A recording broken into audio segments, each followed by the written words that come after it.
करना है, ये काम हमें किसके लिए करना है और इस काम को करने से आपने जिसको ठीक किया उसको लाभ मिला या आपको लाभ मिलने वाला है, इसके बारे में मैं 10 मिनट चर्चा करूंगा।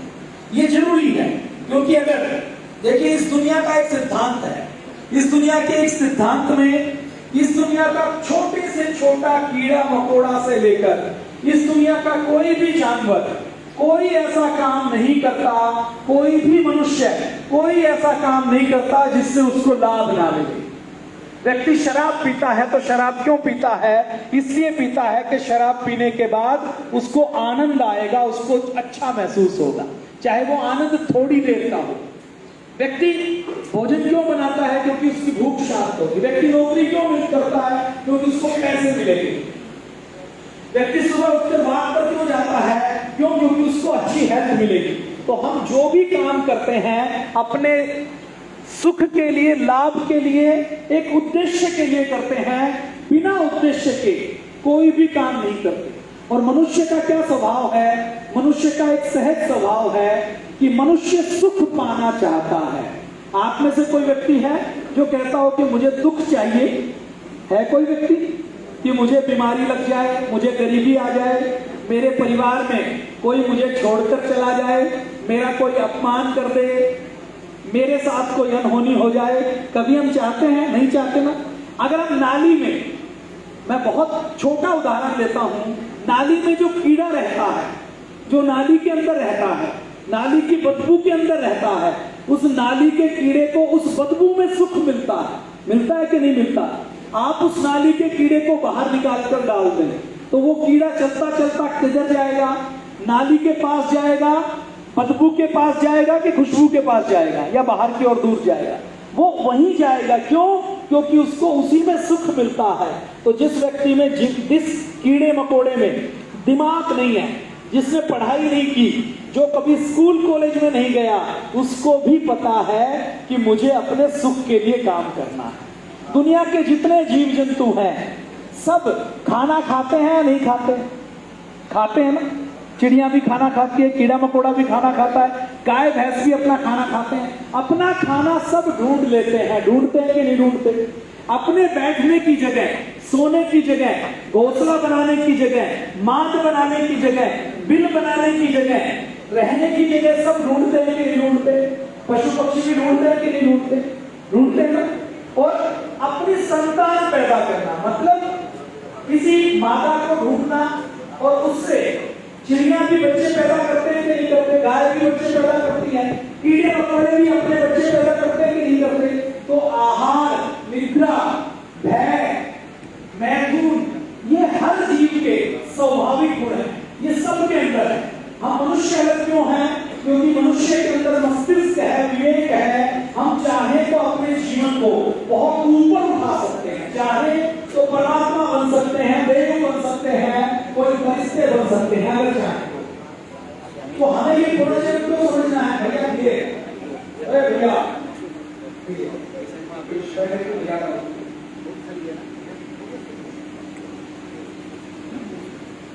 तो हमें अब एक व्यक्ति की गलती से तार पर टूटा कि नहीं टूटा? अब इस भाई को ये नहीं पता, इतनी महत्वपूर्ण सभा चल रही है तो बहुत तेज आवाज में मुझे बात करनी है। इतनी समझ नहीं कि बाहर निकल के बात करने बहुत जरूरी है। तो हमें सुख चाहिए और हम किसी दूसरे के लिए काम नहीं करते। तो भूटान में राज परिवार है, राजा है भूटान में, अभी भी राजा का शासन है ना भूटान में। तो राजा के यहाँ एक छोटा बच्चा हुआ। जब वो 3 साल का हुआ तो उसने कहना शुरू किया कि मैं 800 साल पहले भारत के नालंदा में पढ़ता था, पिछले जन्म में मैं नालंदा में रहता था। उसके माता पिता ने पहले तो उसकी बात को इग्नोर किया और उसके बाद जब उसने बार बार कहा, 4 साल का हो गया, 5 साल का हो गया, तो उसने, भाई प्रणव जी फोटो भी दिखा देंगे एक सर्च करके, किसी दूसरे को ये दे देंगे और फोटो दिखा देंगे, सर्च करके लैपटॉप इसमें दिखा देंगे। तो जब वो 5 साल का हुआ उसने फिर कहना शुरू किया तो भूटान के राजा ने सोचा कि ये बार बार भारत जाने की जिद करता है। ये कहता है कि 800 साल पहले मैं पिछले जन्म में नालंदा में पढ़ता था, वहां पर सेवा करता था। तो वो हवाई जहाज लेकर दिल्ली आए दिल्ली मोदी जी से मिले, सुषमा स्वराज से मिले, उस समय जो फॉरेन मिनिस्टर थे, और उनसे कहा कि ये जो छोटा बच्चा है ये कहता है कि मेरा पिछला जन्म भारत में हुआ था, हमें ये सच नहीं लगता, क्या ये सच है? अब मोदी जी खुद पिछले जन्म को मानते हैं, तो उन्होंने कहा कि सच हो सकता है, लेकिन फिर भी इसकी टेस्टिंग कर लेते हैं। मोदी जी ने, सुषमा स्वराज ने अपने IAS IPS ऑफिसर उनके साथ भेजे, उस बच्चे को बिहार लेकर गए, नालंदा में, जो पटना के पास एक खंडर है, जहां पर 1000 साल पहले विश्वविद्यालय होता था, जिसको आपने पुस्तकों में पढ़ा है। उस नालंदा के खंडरों में जब उस बच्चे को लेकर गए, तो उस बच्चे ने एक एक खंडर में जाकर ये बता दिया कि 800 साल पहले मैं इस कमरे में रहता था, यहां हमारी पढ़ाई होती थी, यहाँ हमारा पुस्तकालय होता था, यहाँ हम अपने आचार्य से सीखते थे, यहाँ हम प्रैक्टिकल करते थे। इन आसपास के गांव में हम भिक्षा मांगने के लिए जाते थे, प्रवचन करने के लिए जाते थे। उसने 800 साल बाद बताया कि 800 साल बाद मेरा जन्म भूटान के राज परिवार में हुआ। आपको क्लिप नहीं चलानी, केवल फोटो दिखानी, आवाज को। तो 800 साल बाद जब मोदी जी को पता लगा, जब उस बच्चे ने बताया, तो इसकी जो स्टोरी है वो सारे न्यूज चैनल पर, सारे मीडिया में चली। आज तक से लेकर ABP न्यूज ने, सबने दिखाई, और सबने कहा कि ये बच्चा एक एग्जाम्पल है उन लोगों के लिए जो पुनर्जन्म को नहीं मानते। इस बच्चे को देखकर पता लगता है कि पुनर्जन्म तो 100% होता है।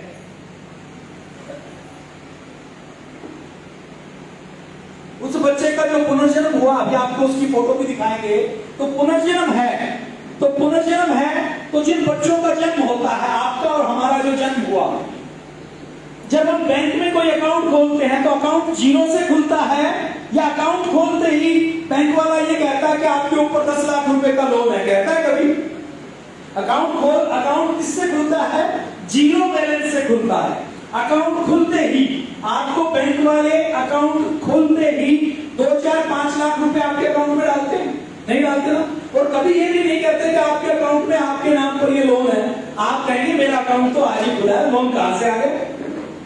तो ना तो आपके अकाउंट में पैसा आ सकता और ना आपके अकाउंट में लोन आ सकता, कर्ज आ सकता।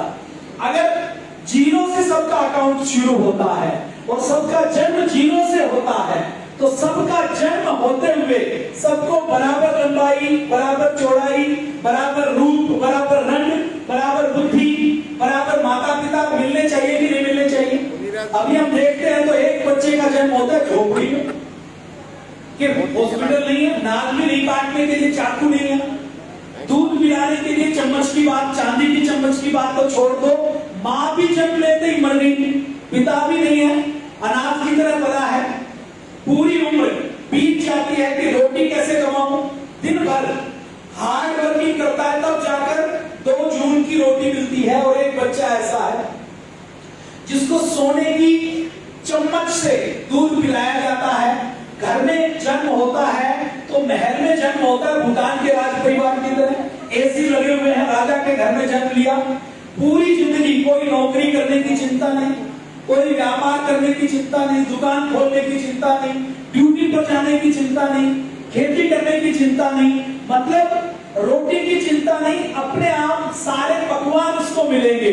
यदि भगवान का अकाउंट जन्म लेते ही 0 से शुरू होता तो सब बराबर जन्म लेते कि नहीं लेते? बताइए, लेते कि नहीं लेते? सबका जन्म अलग अलग हुआ ना, किसी का जन्म अमीर में हुआ, किसी का गरीब में हुआ, किसी को बुद्धि बहुत अच्छी मिली कि व्यक्ति ने जन्म लिया और जन्म लेते ही उसकी बुद्धि इतनी तेज है कि वो IAS IPS बन गया, उसकी बुद्धि इतनी तेज है कि वो एक बार पढ़ता है तो उसको याद हो जाता है। कुछ की बुद्धि ऐसी है कि 10 बार पढ़ते हैं तो भी याद नहीं होता। कुछ बच्चे जन्म लेते ही कुछ भी नहीं करो तो खूब मोटे तगड़े मजबूत होते हैं, और कुछ जन्म लेते ही जिनके हट में छेद होता है, जिनको कोई और बीमारी होती है कि नहीं होती? अब जो साइंस को मानने वाले हैं वो क्या कहेंगे कि जिसमें बच्चे की कोई गड़बड़ नहीं है तो उसके माता पिता का दोष है, कि जेनेटिक बीमारी आ गई। अब उस आत्मा को जिसने शरीर का चयन किया, उस आत्मा को इतनी समझ है, वो बीमार माँ बाप के पास क्यों जाएगी यदि उसकी कोई जबरदस्ती नहीं हो तो, उसका कोई नियम लागू नहीं हो तो। किस नियम ने उसको तय किया कि इसको जन्म लेते ही बीमार शरीर मिलेगा और इसको उसी माँ बाप के यहाँ जन्म लेना पड़ेगा जहां से उसको बीमारी मिले। इसका मतलब क्या है कि हमारा जो हिसाब किताब है, हमारा जो ओपनिंग बैलेंस है, वो पिछले कई सालों से चला आ रहा है। चला आ रहा है कि नहीं चला आ रहा? दिखा दो भैया एक बार, दिखा दी, दिखा दी क्या? दिखा दी? ये देखो, ये आ गया, ये देखो, बड़ी गति से आ गया, आ गया। इसको बड़ा करो। ये जो छोटा बच्चा है ना, भाई बड़ा उधर से मेरी तरह है, कम जानकार है। ये देखो, ये बच्चा है ना, ये सारे न्यूज चैनल ने कवर की थी, झूठी कहानी नहीं है। अच्छा, भूटान का राजकुमार कोई खबर में आने के लिए झूठ बोलेगा क्या? भूटान का राजकुमार ये कहे कि 800 साल पहले मैं नालंदा में पढ़ता था, तो उसको कुछ फायदा मिलेगा?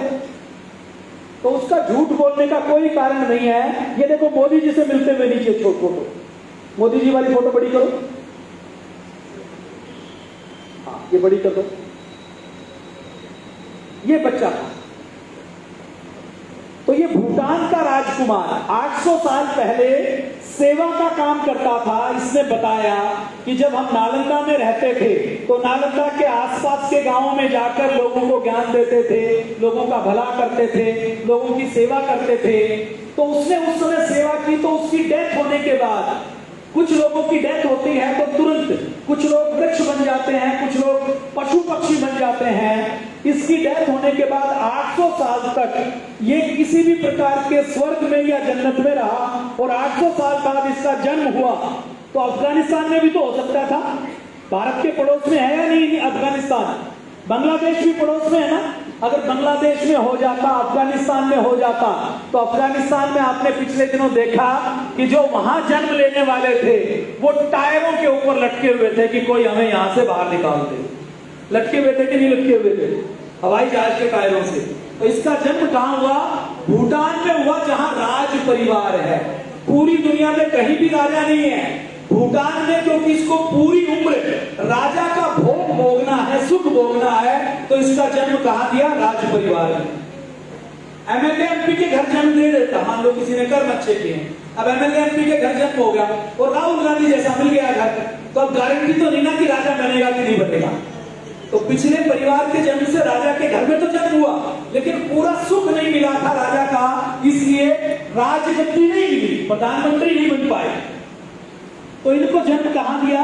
भूटान के राज परिवार में दिया कि पूरी उम्र चिंता करने की जरूरत नहीं है, मैंने व्यवस्था करके दी है, रोटी की व्यवस्था भी होगी, रहने की व्यवस्था भी होगी, अच्छी पत्नी की व्यवस्था भी होगी, और जय जयकार होती रहेगी। तो ये किसका फल है? ये पुनर्जन्म का फल है, ये कर्म फल का फल है। तो इस घटना के बाद अब आप पुनर्जन्म को मानते हैं कि नहीं मानते? पक्का मानते हैं कि नहीं मानते?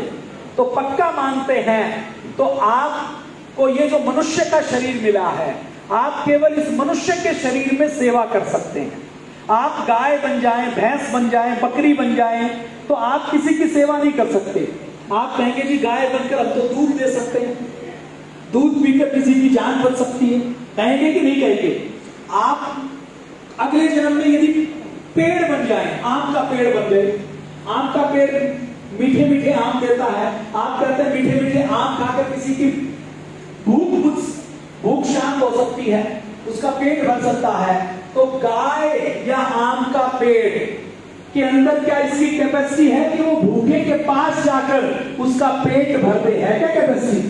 गाय अपना दूध खुद निकाल सकती है, निकाल कर भूखे को ढूंढ सकती है, भूखे के पास जाकर पिला सकती है। इसका मतलब क्या है? गाय के पास कैपेसिटी नहीं है कि किसी का भला कर दे। आम के पेड़ के पास क्या कैपेसिटी है? आम का पेड़ है, आम लगेगा, अगर किसी आदमी ने उसको तोड़कर भूखे आदमी को नहीं खिलाया तो आम के फल का क्या होगा? वहीं वो लगा लगा पकेगा, पककर नीचे गिरेगा और मिट्टी में मिल जाएगा। वो खुद किसी भूखे आदमी का पेट नहीं भर सकता। तो केवल मनुष्य ऐसी जाति है जिसमें आप दूसरे का भला कर सकते हैं, दूसरे का पेट भर सकते हैं, दूसरे को खुशी दे सकते हैं। बाकी जितनी जातियां हैं, पेड़ पौधे, पशु पक्षी, पानी में तैरने वाले पशु, जमीन पर चलने वाले पशु, हवा में उड़ने वाले पशु, ये सब भोग योनि है। इसमें कोई हम कमाई नहीं कर सकते। जैसे कुछ लोग इतने गरीब है ना कि उतना ही कमाते हैं जिससे पेट भरे। उस गरीब के पास इतना पैसा नहीं होता कि बैंक में जमा कर सके। क्यों? क्योंकि उसके पास साधन इतने ही हैं। ऐसे ही जितनी ये योनियां हैं, ये केवल पेट भरने की योनियां हैं। इसमें आप अगले जन्म की कमाई नहीं कर सकते, इसमें केवल पाप का दंड भोगना पड़ता है। अब आपको जो कमाई करनी है वो केवल आप मनुष्य के रूप में कर सकते हैं। आपको ये जो मनुष्य का शरीर मिला है, इसमें आप अपने इस जन्म को और अगले जन्म को सुखी बना सकते हैं, अच्छा बना सकते हैं, स्वावलंबी बना सकते हैं, खुशहाल बना सकते हैं। महर्षि पतंजलि जी का योग है, उसके योग दर्शन की हम बात करते हैं तो महर्षि पतंजलि अपने एक सूत्र में क्या कहते हैं? सती मूले तद विपाका जाति आयु भोग। जो हम काम करते हैं, अच्छा या बुरा कुछ भी हमने काम किया, और काम कितने प्रकार से होता है? कर्म 3 प्रकार से होता है। बोल के भी काम कर सकते हैं, सोच के भी काम कर सकते हैं, और हाथों से भी काम कर सकते हैं। बोल के किसी से करवा सकते हैं, सोच से मानसिक कर्म कर सकते हैं, और हाथों से किसी दूसरे का गला भी काट सकते हैं चाकू लेकर। उसी चाकू से हम किसी का ऑपरेशन करके पथरी भी निकाल सकते हैं, और उसी चाकू से किसी के पेट में मारकर उसकी जान भी ले सकते हैं। तो तीनों काम कर सकते हैं। और कर्म 3 प्रकार के लोग होते हैं। एक कृत हम खुद करें, एक कार्य दूसरों से करवाएं, और तीसरे अनुमोदित दूसरे जो करें उसका साथ दें। अच्छा करें तो अच्छे के साथ देंगे तो अच्छा फल मिलेगा, बुरे का साथ देंगे तो बुरा फल मिलेगा। जो इंडियन पीनल कोड है, जो भारत का संविधान है, वो भी जो व्यक्ति मर्डर करता है उसको भी सजा देता है, और जो मर्डर करने वाले को छुपाने का काम करता है, मर्डर करने वाले का सहयोग करता है। यहाँ पर आतंकवादियों ने फौजियों को मारा, और यहाँ कोई ये कहे कि आतंकवादियों को गलत मारा, फौजियों को मारने का काम आतंकवादियों ने ठीक किया, तो हेमंत विश्व शर्मा की सरकार उसको पकड़ लेगी कि नहीं पकड़ लेगी? अरे तो आतंकवादियों का समर्थन कर रहा है, तुझे भी जेल में डालना पड़ेगा। होगा कि नहीं होगा? ऐसे ही कृत कार्य अनुमोदित मन से, वचन से और कर्म से हम कर्म कर सकते हैं। तो आप यदि चाहते हैं कि आपका ये जीवन अच्छा बने और आपका अगला जीवन अच्छा बने, तो उसका एक ही तरीका है, आप दूसरे व्यक्तियों को सुख दें, दूसरे व्यक्तियों को खुशी दें। आप किसी दूसरे व्यक्ति को खुशी देंगे या सुख देंगे, तो आपको उस खुशी या सुख का, वैसे ही जैसे आप जमीन में एक मुट्ठी धान की रोपाई करते हैं, तो आपको धान कितना मिलता है बदले में? कई मुट्ठी मिलता है कि नहीं मिलता? आप आम का एक गुठली का पेड़, आम का एक गुठली से पेड़ बनाते हैं, तो आपको बदले में कितने आम मिलते हैं? कई हजार गुना होकर मिलते हैं कि नहीं मिलते? ऐसे ही जब कोई आप अच्छा काम करते हैं तो कई गुना होकर, आम का पेड़ आपने लगाया, आपने आम खूब खाए, आप परमात्मा के पास चले गए, तो आपकी अगली पीढ़ी को भी आम मिलते हैं कि नहीं मिलते? ऐसे ही जब आप कुछ अच्छा काम करते हैं, किसी को सुख देते हैं, किसी को खुशी देते हैं, किसी का पेट भरते हैं, किसी की बीमारी दूर करते हैं, किसी को अपनी गाड़ी के ऊपर बिठाकर लिफ्ट देते हैं, किसी को रोड पार करवाते हैं, किसी प्यासे को पानी पिलाते हैं, किसी भूखे व्यक्ति को खाना अपनी कमाई में से पकाकर खिलाते हैं, किसी पक्षी का पेट भरते हैं, किसी पशु का पेट भरते हैं, किसी की जान बचाते हैं, किसी की बीमारी दूर करते हैं, किसी का कांटा चुभा हुआ है और आपने उसके कांटा निकाल दिया। कोई पक्षी है, वो किसी जाल में फंसा हुआ है और आपने उसको आजाद कर दिया। तो जो आपने किया वो आम की गुठली जैसा काम है, उसका फल कई गुना ज्यादा आपको इस जन्म में भी मिलेगा और अगले जन्मों में भी मिलेगा। ये पूर्ण साइंटिफिक सच है, इसमें कोई संशय करने की आवश्यकता नहीं। आप में से जिन लोगों ने मछली खाई है, जिनकी प्लेट में यदि मछली आई है और आपने उसको खाया है, तो जितनी बार आपने मछली खाई है उतनी बार आपको भी मछली बनकर किसी ना किसी की प्लेट में जाना पड़ेगा। ये प्रकृति का सत्य है, ये कोई झूठ बात नहीं, सच है ये। जैसे न्यूटन का लॉ है ना, न्यूटन का लॉ है ना, आइंस्टीन की थ्योरी है ना, ग्रेविटेशनल फोर्स काम करती है ना, बिजली का बटन दबाया तो पंखा चलेगा ना, ऐसे ही ये प्रकृति का सिद्धांत है। ये कोई धर्म की बात नहीं है, हिंदू मुस्लिम सिख ईसाई किसी की बात नहीं है। और दूसरी बात यह कि जब हम मर जाते हैं तो आत्मा का कोई धर्म नहीं होता। जब हम शरीर में जन्म लेते हैं उसी तक ये धर्म है, हिंदू मुस्लिम सिख ईसाई। उसके बाद आत्मा का कोई धर्म नहीं होता, उसको उसके कर्मों के अनुसार सजा मिलती है, उसके कर्मों के अनुसार उसको अगला जन्म मिलता है। तो आप सब अपना ये जन्म खुशियों से सुख से भरना चाहते हैं कि नहीं भरना चाहते? अच्छा, केवल आप मनुष्य के शरीर में सेवा कर सकते हैं। आपने दुकान खरीदी, आपने मकान खरीदा, आपने प्रॉपर्टी बनाई, आपने बैंक बैलेंस बनाया, और आप यदि वो अपने बेटे पोतों के लिए छोड़कर जाते हैं तो आपको उसका कोई पुण्य नहीं मिलेगा। लेकिन आप उसी कमाए हुए पैसे से किसी का पेट भर देते हैं, किसी का इलाज करवा देते हैं, किसी की जान बचा देते हैं, किसी सेवा में। सेवा क्या है? पुण्य क्या है? जिससे किसी भी जीव को सुख मिले या खुशी मिले या तृप्ति मिले या उसका दुख दूर हो, वो पुण्य है। और जिस भी काम से किसी भी जीव को, मनुष्य हो, पशु हो, पक्षी हो, उड़ने वाला हो, बैठने वाला हो, रेंगने वाला हो, जिससे उसको दुख मिले, उसको दर्द हो, उसको कष्ट हो, उसकी जान जाए, वो पाप का काम है। तो आपको अपना ये जीवन ठीक करना है और अगला जीवन ठीक करना है तो पुण्य कमाने चाहिए कि नहीं कमाने चाहिए? आपने अपनी कमाई बैंक में रखी, वो आपके काम नहीं आई। आप उस कमाई में से कुछ हिस्सा निकालकर सुबह सुबह पक्षियों को दाना डालें, आप उसका कुछ हिस्सा निकालकर किसी गरीब को खिलाएं, आप इसका कुछ हिस्सा निकालकर कोई बीमार आपके पास है उस बीमार की सेवा करें, आप उसका अपना कुछ समय निकालकर किसी बीमार व्यक्ति की, किसी गरीब व्यक्ति की, किसी गरीब प्राणी की सेवा करेंगे तो आपके जीवन में सुख आएगा।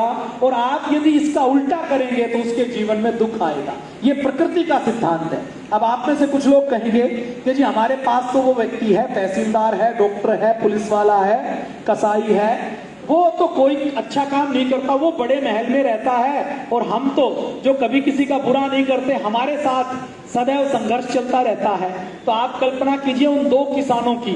एक किसान ने खूब मेहनत की, पिछले 10 साल की कमाई उसने अपने घर में भरी हुई है, और अब वो खेत में नहीं जाता, काम नहीं करता, घर में बैठकर खाता है, तो वो पिछली कमाई खा रहा है। और आप यदि रोज खेत में मेहनत करते हैं, आज आपके पास खाने के लिए चाहे रोटी नहीं है, लेकिन आपकी फसल जिस दिन लगेगी उस दिन आप भी बैठकर खाने लायक बन जाओगे।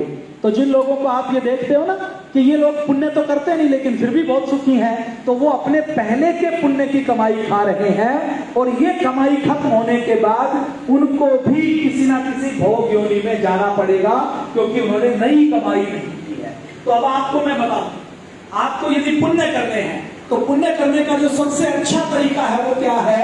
पुण्य करने का सबसे अच्छा तरीका योग का तरीका है।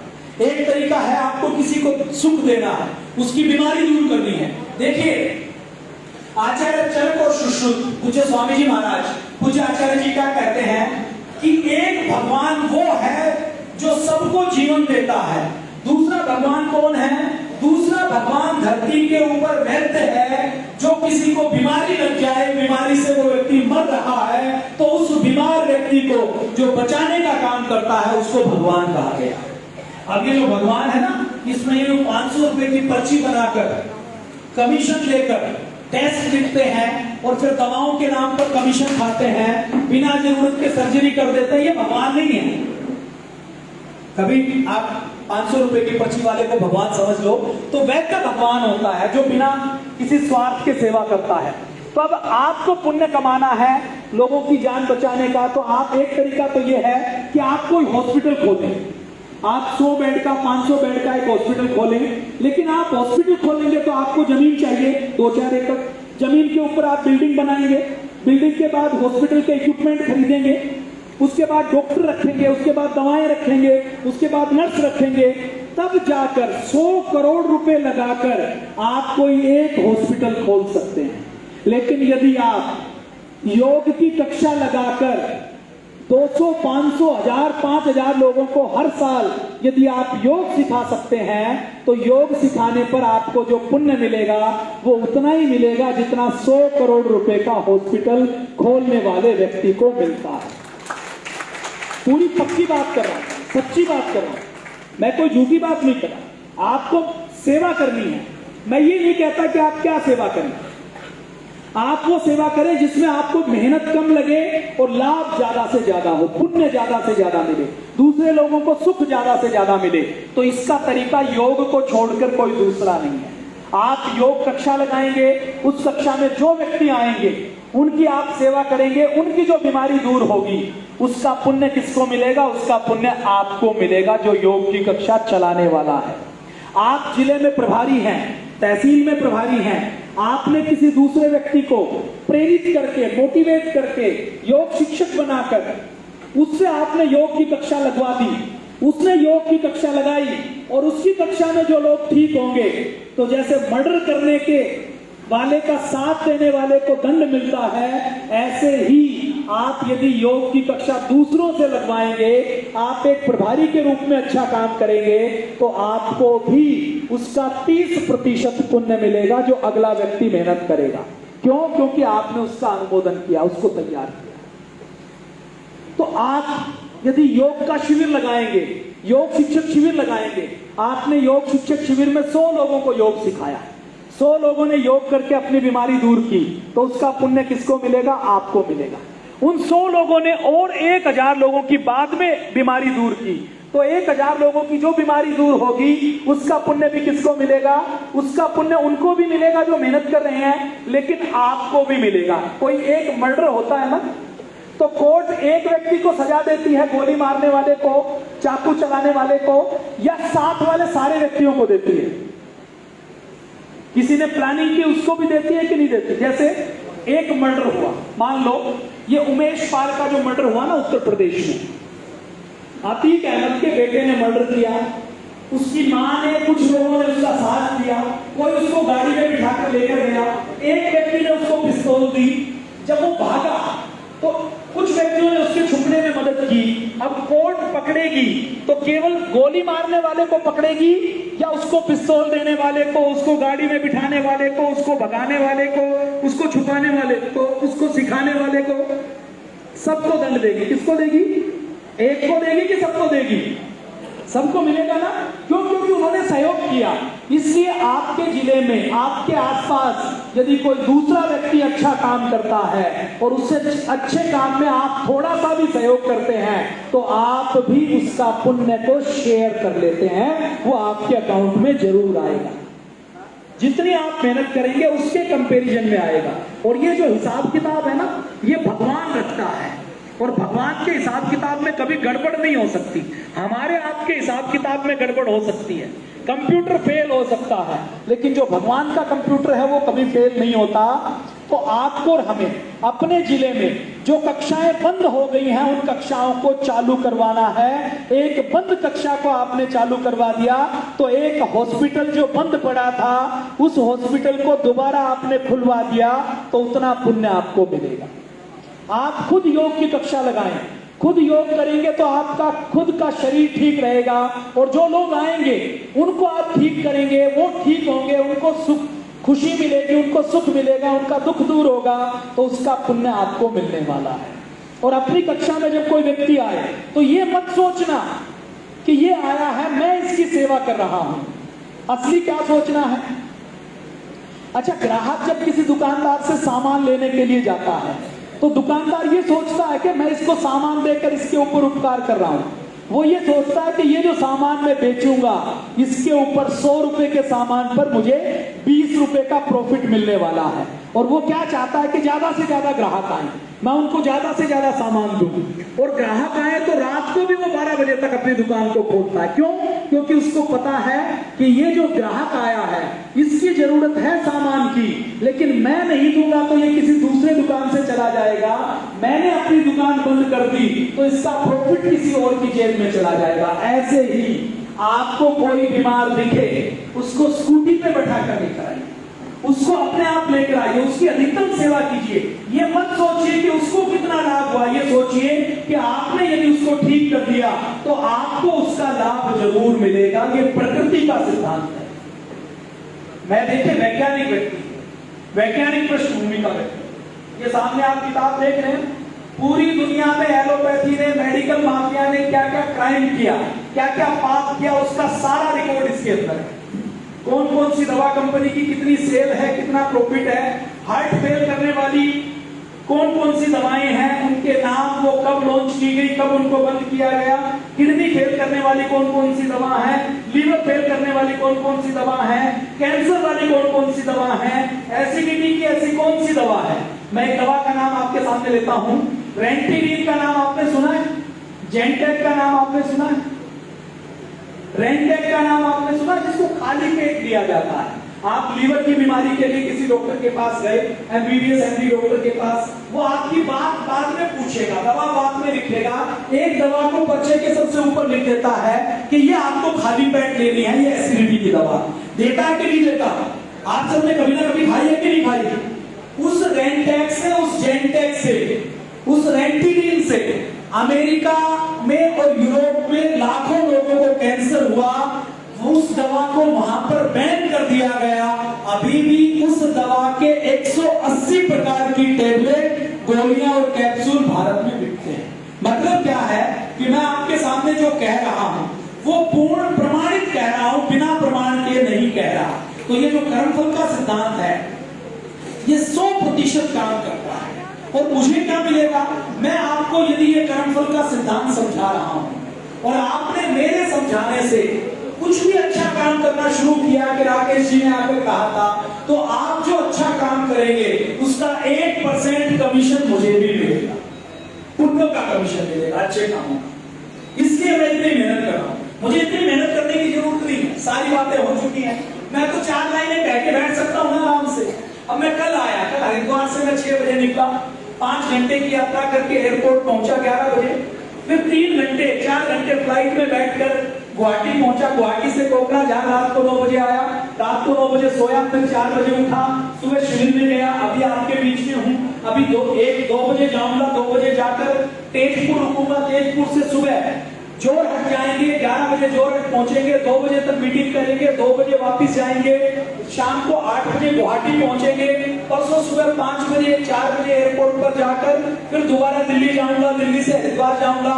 मैं ये भी सोच सकता हूं कि ये मुझे बैठक करने के लिए किसी ने नहीं कहा, लेकिन फिर भी हमने क्यों की? क्योंकि आप मुझे 200 आदमी मिले और 200 में से 20 आदमियों ने भी कुछ योग का काम किया और मैं उसमें निमित्त बना, तो इसमें मेरा फायदा है। तो मेरा ये जो आना जाना है ये सफल हो जाएगा, क्योंकि मुझे पुण्य मिलेगा। और ये जो पुण्य है ये कई जन्मों में साथ चलने वाला है। कुछ पिछले जन्म का पुण्य था तो हमें पूज्य स्वामी जी महाराज जैसे गुरु मिले, उनके चरणों में सेवा करने का मौका मिला। पिछले जन्म का पुण्य था तो मुझे इतना बड़ा दायित्व मिला कि 1000 लोग मेरी बात सुने। अगर मैं सामान्य व्यक्ति होता तो आप सामने बैठकर मेरी बात थोड़ी सुनते। तो ये मेरी बात जो आप सुन रहे हैं ये भी क्या है? ये भी पुण्य का फल है। मेरे अंदर ईश्वर ने इतनी बुद्धि दी, ऐसे गुरु दिए, ऐसा गुरु का ज्ञान दिया कि मैं आपको बोलूं तो आप बिना जमाई लिए, बिना उदासी दिए आप सामने बैठे हैं। आप में से कोई लघुशंका करने के लिए नहीं गया और आप उठकर सोचे जरूर कि कुछ ना कुछ तो करना पड़ेगा। राकेश जी ने कहा उनकी बात तो ठीक थी। तो अगर मुझे इस स्तर पर मुझे बोलने का अभ्यास हुआ और मुझे ये ज्ञान गुरु से मिला, ये भी पुण्य से मिला है। अगर पुण्य नहीं होते तो ये नहीं मिल पाता। तो आपको जिले में 5 काम करने हैं और काम किसके लिए करने हैं? पूज्य गुरु जी के लिए नहीं करने। गुरु जी अपना पुण्य रोज करते हैं।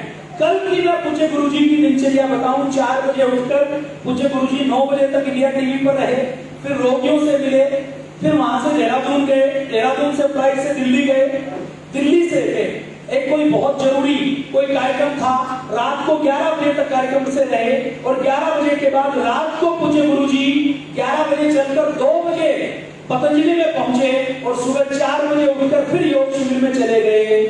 ऐसा 20-20 घंटे काम करने का पुरुषार्थ परम पूज्य स्वामी जी महाराज कर रहे हैं और एक दिन नहीं करते।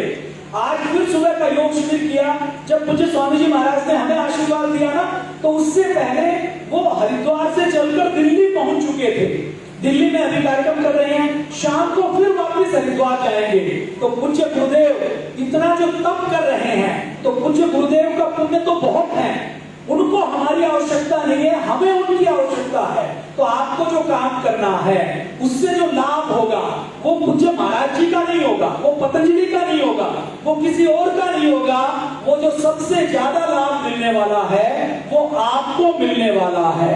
आपके अकाउंट में, आपके कर्माशय में, जो आपका कार्मिक अकाउंट है, जो कर्मों का अकाउंट है, उसमें यदि पुण्य हुए तो आपके जीवन में कभी कोई दुख नहीं आ सकता। आपका अगला जन्म इससे और अच्छा होने वाला है। और यदि पुण्य नहीं है तो जो आपके पास आज है उसके बाद कोई बहुत बड़ी दुख को, बहुत बड़ी तकलीफ जो आएगी वो भगवान नहीं देता, वो हमारे कर्मों के अनुसार ही मिलती है। अच्छा, हम एक बात करते हैं कि सबका अपना अपना लक होता है, सबका अपना अपना भाग्य होता है। करते हैं कि नहीं करते? ये भाग्य क्या होता है? हाथ देखते हैं ना, कुंडली देखते हैं, ये भाग्य क्या भगवान बनाता है? भगवान अगर बनाता तो सबको अलग अलग नहीं करता, कम ज्यादा नहीं करता। ईश्वर तो दयालु है ना और न्यायकारी है। और यदि ईश्वर न्यायकारी है तो अन्याय कैसा कर सकता है किसी के साथ? भाग्य का मतलब यही है, हमारी रेखाओं में, हमारी कुंडली में, हमारे माथे पर और हमारे भाग्य में वही होता है जो हमने अब तक कर्म किए हैं। जो हम आज कर्म कर रहे हैं वो कल हमारा भाग्य बन जाएगा।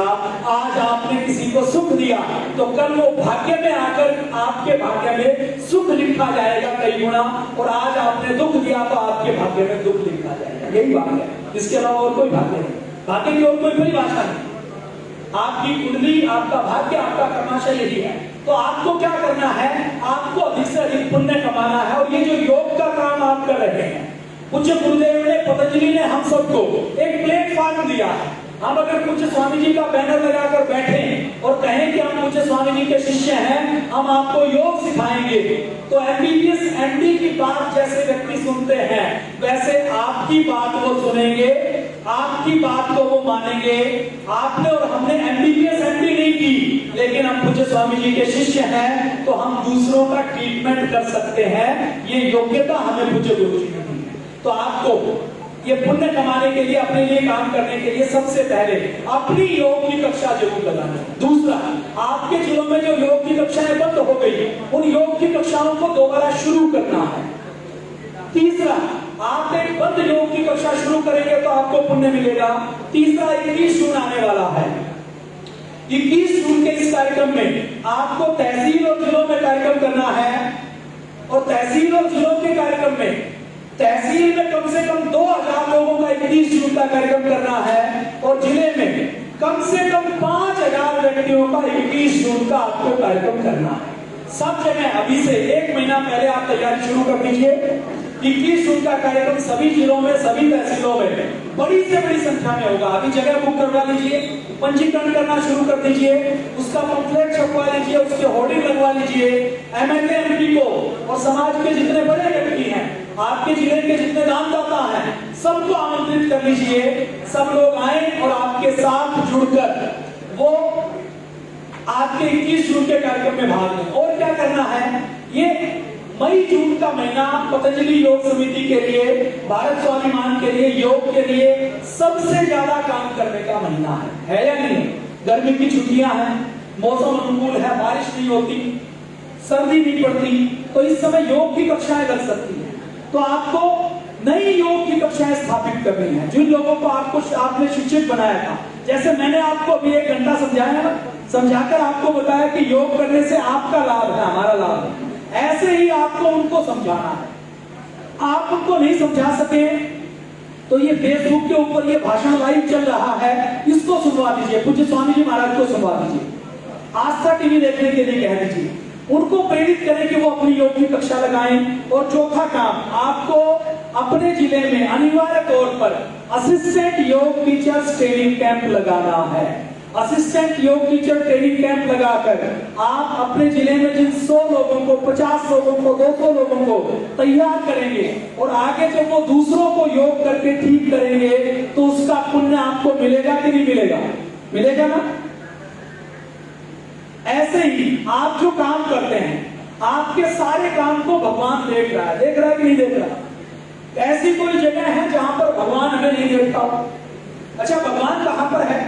भगवान का जो सीसीटीवी कैमरा है वो बाहर नहीं लगा हुआ, हमारे अंदर हमारे अंदर जो दिमाग है, दिमाग के अंदर हमारा जो मन है, मन के अंदर जो हमारा चित्त है, हमारे शरीर के अंदर जो चित्त बोलते हैं ना, ये चित्त ठीक नहीं है।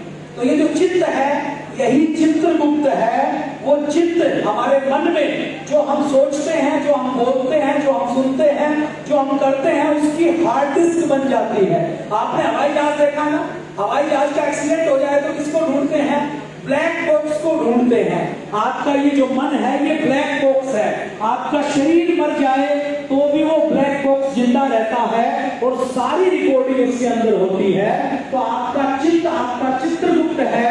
आप जो सेवा करेंगे, आप जो काम करेंगे, आप जो लोगों को ठीक करेंगे, आप जो कक्षा लगाएंगे, आप जो कक्षा शुरू करवाएंगे, आप किसी को शिक्षक बनाएंगे, आपका राज्य प्रभारी, आपका जिला प्रभारी आपका सम्मान करे ना करे, आपके लिए ताली नहीं बजवाए, आपको क्रेडिट नहीं दे, लेकिन भगवान के दरबार में जो पुण्य मिलेगा वो उसी को मिलेगा जो असलियत में मेहनत करने वाला है।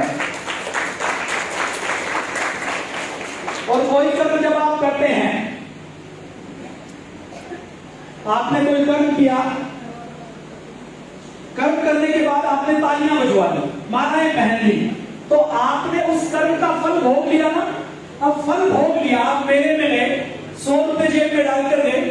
अगर आप मेले में कुछ भी नहीं देखेंगे तो 100 रुपए आपके रहेंगे, लेकिन मेले में आपने सर्कस देख लिया, खरीदा कुछ नहीं, केवल आंखों से देख लिया, तो सर्कस देखने के भी पैसे मिलेंगे, लगेंगे कि नहीं लगेंगे? आपने कोई फैंसी ड्रेस पहनकर फोटो खिंचवा ली मेले में, मेले में कोई ड्रेस वाला था, उसने राजा की ड्रेस पहन लगाई और आपकी फोटो खींच दी, तो आपके 100 रुपए खत्म हो जाएंगे ना। ऐसे ही जब आप कर्म करते हैं और कोई जिले में कोई प्रभारी, कोई कार्यकर्ता आपकी तारीफ नहीं करता, आपको क्रेडिट नहीं देता, तो सोच लो आपका पुण्य सुरक्षित है, उसमें कुछ भी खर्च नहीं हुआ, उसमें विचलित होने की आवश्यकता नहीं है। जब आपके नाम से ताली बजती है, जब आपको माला डलती है, जब आपको मंच पर बुलाया जाता है, तो आपका वो जो पुण्य है उसमें से थोड़ा सा खर्च हो जाता है, थोड़ा कम होता है, तो बाद में उसका फल कम मिलता है। तो इसलिए कुछ लोग जो दान करते हैं वो कहते हैं नाम नहीं बोलना। क्यों? वो कहते हैं गुप्त दान करेंगे तो पुण्य ज्यादा मिलेगा, नाम बोला गया तो पुण्य कम मिलेगा। तो विचलित नहीं होना। कई बार कोई सम्मान नहीं दे कि प्रभारी ने मेरा नाम नहीं दिया, प्रभारी ने योग शिक्षक शिविर में करते तो मैंने भी शायद मेरे भी नाम से तो तालियां नहीं हुई, तो विचलित नहीं होना। वो जो हमारा चित्त है, जो परमात्मा है, वो देख रहा है हमने यदि मेहनत की है, उस मेहनत से यदि किसी को सुख मिला है तो हमें उसका फल मिलेगा ही मिलेगा, इसको कोई रोक नहीं सकता, किसी के हाथ में ताकत नहीं। तो आपको फिर भी आपका काम पूज्य स्वामी जी महाराज तक पहुंचे, तो भारत स्वाभिमान ऐप बनाई गई है, उस पीएससी ऐप में आप अपनी जो भी सेवा काम करते हैं हम सबको अपलोड कर सकते हैं। तो आपके कार्य की जानकारी हम तक पहुंच जाएगी, पूज्य गुरु जी तक पहुंच जाएगी। आप में से कौन कौन है जिन्होंने भारत स्वाभिमान ऐप डाउनलोड की हुई है? धन्यवाद। आपको अपने जिले में सबको भारत स्वाभिमान ऐप डाउनलोड करना। आपके जिले में जो हमारे जिला कोषाध्यक्ष और जिला प्रभारी हैं, भारत स्वाभिमान की हर साल ऑडिट होती है, तो आपके जिले की यदि ऑडिट नहीं हुई है तो उसके अकाउंट की ऑडिट तत्काल करवाकर भिजवा दें। अच्छा, हम यदि कोई किसी ने योग की कक्षा लगाई, उसको यदि सम्मानित करते हैं तो उसका सम्मान होने पर उसका पुण्य तो थोड़ा कम होता है, लेकिन सम्मान करने वाले को पुण्य मिलता है कि नहीं मिलता? क्यों? क्योंकि उसने अच्छे काम का अनुमोदन किया, अच्छे काम का साथ दिया। तो आपको अपने जिले में जो योग की कक्षा लगा रहा है, जो योग शिविर लगा रहा है, जो दूसरे का भला कर रहा है, उसको सम्मानित जरूर करें। फोन पर उसकी तारीफ करें, सोशल मीडिया में उसकी तारीफ करें, व्हाट्सएप के ग्रुप में उसकी तारीफ करें, बैठक करके जब वो बैठक में आए तो माला पहनाकर तारीफ करें, प्रशस्ति पत्र से तारीफ करें। तो आपके जो दानदाता हैं, आपके जो शिक्षक हैं, आपके जो सहयोगी हैं, आपके जो कार्यकर्ता हैं, उनके लिए आप अपने जिले में योग शिक्षक सम्मान समारोह जरूर रखें। रखना चाहिए कि नहीं रखना चाहिए? उससे सामने वाले का सम्मान देंगे, अच्छे काम को सम्मान देंगे, तो कृत कारित अनुमोदित में आपने पुण्य का अनुमोदन कर दिया तो आपका भी पुण्य सुरक्षित हो गया। तो ये काम मैं कहता हूं आप पक्के स्वार्थी बन जाए। लोग कहते हैं कि आज पूरी दुनिया सेल्फिश होगी, कहते हैं कि पूरी दुनिया बहुत स्वार्थी होगी। अभी की दुनिया का जो स्वार्थ है ना, वो नकली स्वार्थ है। आप कल्पना करें कि हम किसी जंगल में जा रहे हैं और जंगल में सोने की अशर्फियां भी पड़ी हुई हैं और जंगल में सोने के अशर्फियों जैसे कांच भी पड़े हुए हैं, कोई सोने के अशर्फियों को छोड़कर कांच को अपनी जेब में भरे तो वो समझदारी है या मूर्खता है? ऐसे ही जब हम स्वार्थी होकर केवल अपने धन संपत्ति के लिए अपनी शक्ति को लगाते हैं तो वो मूर्खता है, कांच की गोलियों को भरने जैसा काम है। और आप यदि अपनी शक्ति का प्रयोग दूसरों को सुख देने में, खुशी देने में, पुण्य देने में करते हैं, पुण्य का व्यापार करते हैं तो आप पक्के व्यापारी हैं, और पैसों का व्यापार करते हैं तो कच्चे व्यापारी। तो पक्के व्यापारी बनना है कि नहीं बनना? पुण्य करने वाला व्यापारी बनना है। तो ये कुछ कार्यक्रम है जो आपको हमें करना है, इसके लिए बैठक बुलाई गई थी। आपके बीच में भाई विद्याधर जी लगातार आते रहेंगे, आपकी राज्य के पदाधिकारी आते रहेंगे। आप सबको जिला प्रभारी के रूप में, तहसील प्रभारी के रूप में, महिला प्रभारी के रूप में, युवा प्रभारी के रूप में एक मौका मिला है। आप प्रभारी होते हुए सेवा ज्यादा कर सकते हैं। आप एक बार प्रभारी नहीं रहे, प्रभारी कोई और बन गया तो आपकी कोई बात नहीं सुनेगा, आप केवल खुद सेवा कर पाएंगे। प्रभारी होते हुए आप दूसरों से भी सेवा करवा सकते हैं कि नहीं करवा सकते? तो आपको जो अवसर मिला है, इस अवसर का आपको अधिकतम लाभ उठाना है और अपने लिए काम करना है, अपने स्वार्थ के लिए काम करना है, परमार्थ के लिए काम करना है। आपने अगर किसी के परमार्थ के लिए काम किया तो आपका स्वार्थ अपने आप ही सिद्ध हो जाएगा, आपको कोई कमी रहने वाली नहीं है। और जो मैंने आपको ये बातें जो बताई हैं, ये विशुद्ध वैज्ञानिक बात है, ये कोई धर्म की बात नहीं, ये कोई कर्म की बात नहीं है, कोई ढोंग बड़कर की बात नहीं है, ये कोई सुनी सुनाई बात नहीं है। ये प्रकृति का सिद्धांत है कि आपने बीज बोया, आम की गुठली के बीज में आम होने के गुण हैं। ऐसे ही आप यदि कोई अच्छा कर्म करते हैं तो वो अच्छा कर्म आपको 1000 गुना खुशी देगा, बुरा करेंगे तो 1000 गुना बुराई देगा, दुख देगा। तो ये मैंने आपसे बातचीत की, आप दूर दूर से आए, आपके आने का मैं आभार व्यक्त करता हूं। तो आप सब अच्छा कर्म केवल मानव शरीर में कर सकते हैं, और कर्म करते हुए आप अपनी जो कमाई का यदि 10% दूसरों के सुख में खर्च करते हैं तो वो 10% की आपको 100 गुना होकर इस जन्म में और अगले जन्म में मिलने वाला है। तो जब कोई सेवा का काम हो, उसमें आपकी जेब से कुछ खर्चा हो जाए, पेट्रोल के नाम पर, डीजल के नाम पर, स्कूटी के नाम पर, फोन के नाम पर, किसी को खाने खिलाने के नाम पर, कोई योग शिविर लगाने के नाम पर, योग कक्षा लगाने के नाम पर, तो उसको खर्च मत मानिए। खर्च वो होता है जो खत्म हो जाए।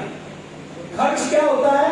जो खत्म हो जाए। और जब आप समाज की, दूसरे की सेवा के लिए कुछ पैसा अपनी जेब से निकालते हैं तो वो खर्च नहीं है, वो इन्वेस्टमेंट है जो कई गुना होकर आपके कर्माशय में वापस आएगी। इस बात को सदा ध्यान रखिए। इसलिए कभी किसी के सुख के लिए, तृप्ति के लिए, संगठन के लिए, सेवा के लिए आपकी जेब से, आपकी कमाई से कुछ निकल जाइए तो कभी ये नहीं सोचना कि खर्च हो गया, ये इन्वेस्टमेंट हो।